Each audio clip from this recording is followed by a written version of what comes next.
And one of the things that I want to share with you is once again how to make sure you don't lose your desert roses from overwatering.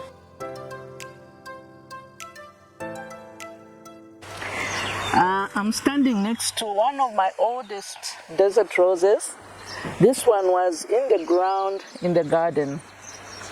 I actually had two of them and I lost one. My story, a sad one, is that this desert rose and the other one, which I lost, were in the middle of the garden and surrounded by other plants, and I should have known better. I blame myself, but well, I love a lot of color in my garden. In fact, for me, the brighter the better. So I put two desert roses next to each other, and they were doing very well. I think they've been in the ground for over 10 years, in fact. And all this time, I would make sure I would check on them. But as I got more plants to look after, to check on, I think I laid down my guard. And next thing, I saw the other desert rose kind of bending. So I thought, well, maybe it's nature. Maybe it's looking for more light. I didn't bother to check the trunk. Then next thing, I found that, well, the flowers were not so bright. They were like not really droopy, and they were not getting any bigger. And that's when I decided to check the trunk and found that the entire trunk, the big nice codex, was rotten. It was all marshy, and I couldn't help but blaming myself. I know my husband likes to water the lawn. So that's how I lost my big desert rose. And I did not want to risk losing another one, so I had to take this one out of the ground.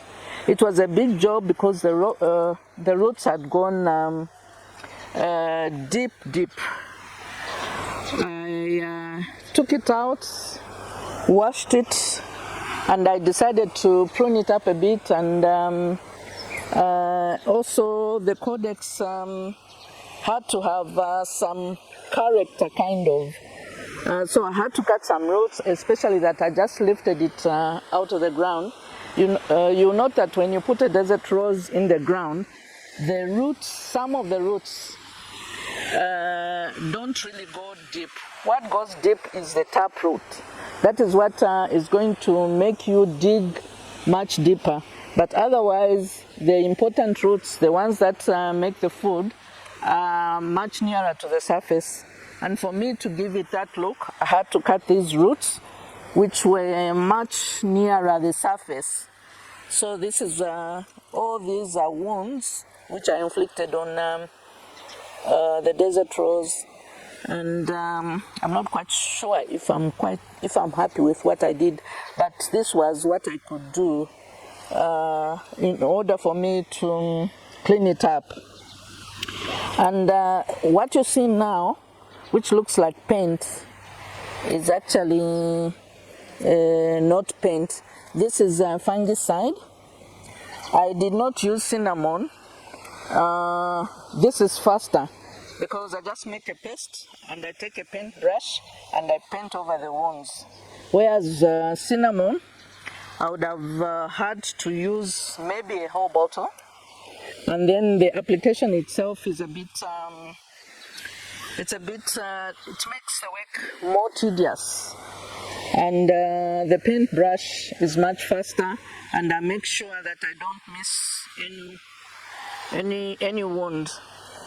After painting it, I put it out to dry because it was quite big. I left it in this spot because it gets shade in the morning as well as in the evening. So it was out here for about 3 weeks, and in the 4th week I put it in this pot. I went around looking for a pot big enough, and this was what I got. I don't like cement pots, they are too heavy, and in Zambia I've not seen terracotta pots that are this big.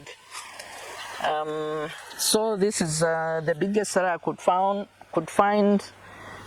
Maybe I didn't go to all the places, but I settled for this one.